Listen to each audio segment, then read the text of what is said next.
அகில மீடியா நேயர்களுக்கு வணக்கம். இன்றைய உலகத்தின் முக்கிய தலைப்புச் செய்திகள். காசா ஒப்பந்தம் முறிந்தால் இஸ்ரேல் ஆட்சி பெரும் விலை கொடுக்க நேரிடும் என்று ஏமன் வெளியுறவுத்துறை துணை அமைச்சர் எச்சரித்துள்ளார். காசா பகுதியில் ஏற்படும் முன்னேற்றங்களையும் சியோனிச எதிரியின் தொடர்ச்சியான மீறல்களையும் ஏமன் குடியரசு உன்னிப்பாக கண்காணித்து வருவதாக வெளியுறவு மற்றும் வெளிநாட்டினர் துணை அமைச்சர் அப்துல் வாஹித் அபுரசாத் தெரிவித்துள்ளார். இது எட்டப்பட்ட ஒப்பந்தத்தின் கீழ் அதன் கடமைகளை தெளிவாக கைவிடுவதை பிரதிபலிக்கிறது. பாலஸ்தீன மக்களுக்கும் அவர்களின் வீரமிக்க போராளிகளுக்கும் ஏமனின் உறுதியான ஆதரவை மீண்டும் வலியுறுத்தினார். இறைவன் நாடினால் ஒப்பந்தத்தின் எந்த ஒரு முறிவும் எதிரியிடமிருந்து பெரும் விலையை வசூலிக்கும் என்பது தெளிவாக இருக்க வேண்டும். மேலும் அதன் இழப்புகள் முன்பை விட அதிகமாக இருக்கும் என்று அவர் குறிப்பிட்டுள்ளார்.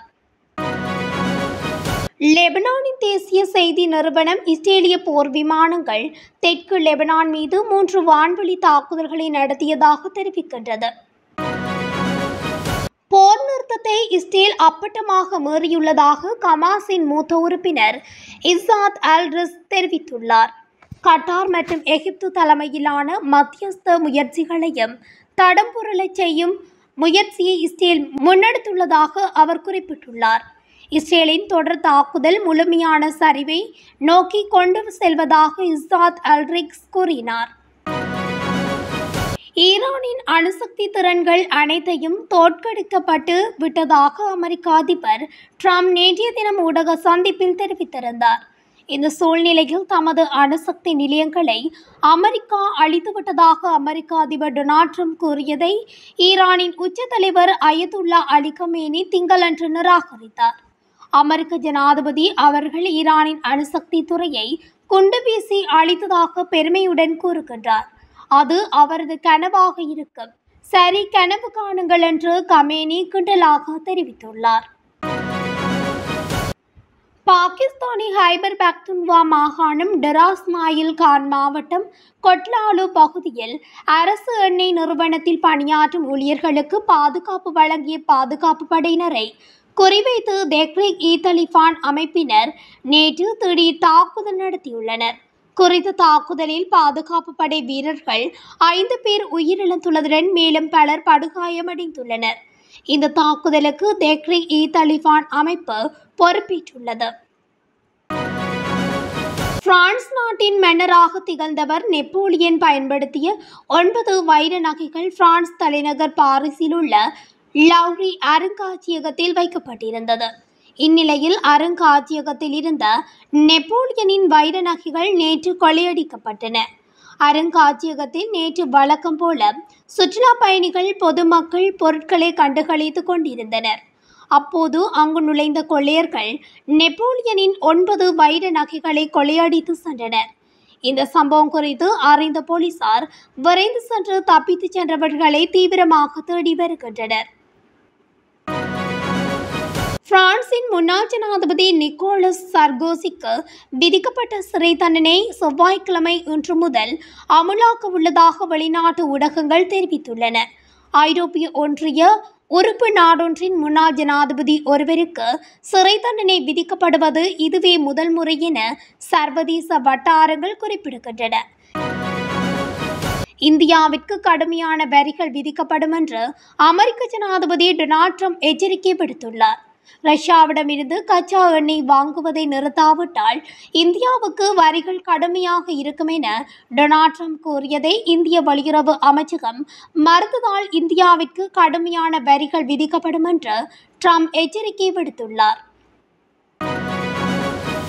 காசாவில் அமைதி ஒப்பந்தத்தை மீறி இஸ்ரேல் ராணுவம் மீண்டும் தாக்குதல்களை தொடுத்துள்ளது. இந்த தாக்குதல்களில் குழந்தைகள், பத்திரிகையாளர்கள், மருத்துவ பணியாளர்கள் உட்பட பலர் உயிரிழந்ததாக தெரிவிக்கப்பட்டுள்ளது.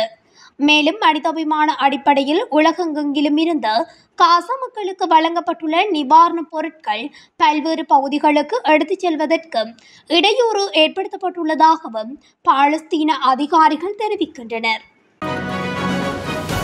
ஹாங்காங்கில் தரையிறங்கும் போது ஏற்பட்ட விமான விபத்தில் 2 பேர் உயிரிழந்ததாக தெரிவிக்கப்பட்டுள்ளது. சரக்கு விமானம் ஹாங்கோ விமான நிலையத்தில் தரையிறங்கும் போது இந்த சம்பவம் நடைபெற்றுள்ளது. துபாயிலிருந்து சரக்குகளை ஏற்றி வந்த விமானம் ஹாங்காங் விமான நிலையத்தில் காலை 3:50 மணிக்கு தரையிறங்கியுள்ளது. விமான ஓடுதளத்தில் தரையிறங்கும் போது வழுக்கி அருகிலிருந்த கடலில் விழுந்துள்ளது. இந்த விமானத்தில் இருந்தவர்களை காப்பாற்றி மருத்துவமனையில் சேர்த்துள்ளதாக ஹாங்காங் விமான நிலைய அதிகாரிகள் தெரிவித்துள்ளனர். தெற்கு ரஷ்யாவில் உள்ள ஒரேன்பாக் எரிவாயு ஆலையில் உக்ரைன் நடத்திய ட்ரோன் தாக்குதலால் அந்த ஆலையில் தீப்பிடித்துள்ளது. இதுகுறித்து ஒரேன்பாக் பிராந்திய ஆளுநர் ஜெவ்ஜெனி சோல்செவ் கூறியதாவது: எரிவாயு பகுப்பு ஆலையில் உக்ரைன் நடத்திய ட்ரோன் தாக்குதலால் அந்த ஆலையின் ஒரு பகுதியில் தீப்பற்றியுள்ளது. சில பகுதிகள் பாதிக்கப்பட்டுள்ளன. எனினும் உயிரிழப்பு ஏற்படவில்லை என்று தெரிவிக்கப்படுகின்றது. இஸ்ரேல் நாட்டிற்கு சென்று அங்குள்ள பாராளுமன்றத்தில் உரையாற்றிய டொனால்ட் ட்ரம்ப் அப்போது ஈரானுடன் அமெரிக்கா அமைதி ஒப்பந்த பேச்சுவார்த்தை நடத்த முடிந்தால் அது நன்றாக இருக்கும் என தெரிவித்திருந்தார். இந்த நிலையில் ஈரானின் சுப்ரீம் தலைவர் அயதுல்லா அலி கமேனி அமெரிக்க அதிபர் டொனால்ட் ட்ரம்பின் விருப்பத்தை நேரடியாக நிராகரித்துள்ளார். பாகிஸ்தானின் பஞ்சாப் மாகாணம் முல்தான் நகரை மையமாக கொண்டு லேசான நிலநடுக்கம் ஏற்பட்டுள்ளது. அந்த நகரில் 10 கிலோமீட்டர் ஆழத்தில் இந்த நிலநடுக்கம் ஏற்பட்டுள்ளது. இஸ்லாமாபாத்தில் இருந்து 431 கிலோமீட்டர் தொலைவில் நேற்று காலை 11:12 மணிக்கு நிலநடுக்கம் ஏற்பட்டுள்ளது. நிலநடுக்கம் ரெக்டர் அளவுகோலில் 4.7 பதிவாகியுள்ளது. இந்த நிலநடுக்கத்தினால் கட்டிடங்களில் லேசாக அதிர்ந்துள்ளன.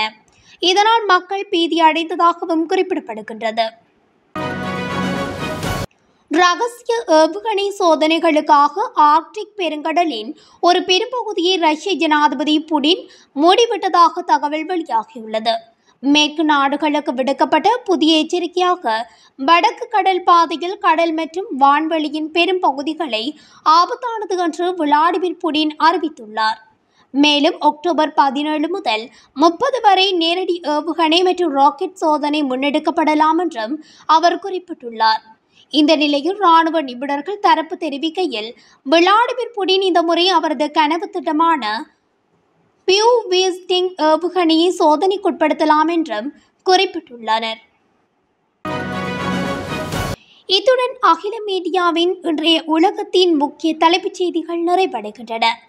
தொடர்ச்சியாக இதுபோன்ற உலகத்தின் முக்கிய செய்திகளை தெரிந்து கொள்ள அகிலம் மீடியா ஊடகத்துடன் இணைந்திருங்கள். நன்றி, வணக்கம்.